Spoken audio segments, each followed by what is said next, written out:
இன்றைய ஆவிக்குரிய வார்த்தை லேவியராகமம் 26:3-4. நீங்கள் என் கட்டளைகளின்படி நடந்து என் கற்பனைகளை கைக்கொண்டு அவைகளின்படி செய்தால் நான் ஏற்ற காலத்தில் உங்களுக்கு மழை பெய்ய பண்ணுவேன். பூமி தன் பலனையும் வெளியில் உள்ள மரங்கள் தங்கள் கனியையும் கொடுக்கும். ஆமேன். ஒரு சின்ன கதை. முத்தையா அப்படின்றவர் நல்ல உழைப்பாளி விவசாயத்தில்.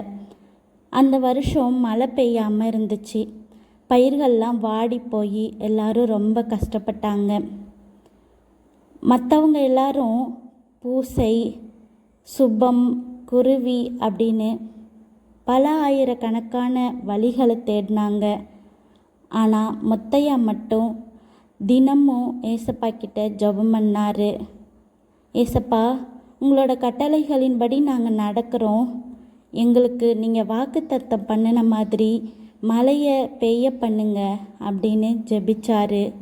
அவங்க குடும்பமும் வசனத்தை வாசித்து அதன்படி நடந்தாங்க. ஒரு வாரம் கழித்து வானங்கள் திறக்கப்பட்டு மழை பெய்தது. விவசாய நிலங்கள்லாம் செழித்தது.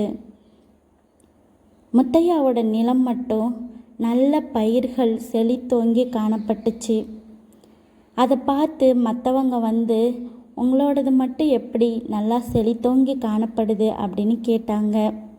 அதுக்கு இவர் சிரிச்சுக்கிட்டே, நான் காத்திருந்து ஏசப்பா கிட்ட தினமும் ஜெபம் பண்ண நம்பிக்கையோடு அப்படின்னு சொன்னாங்க.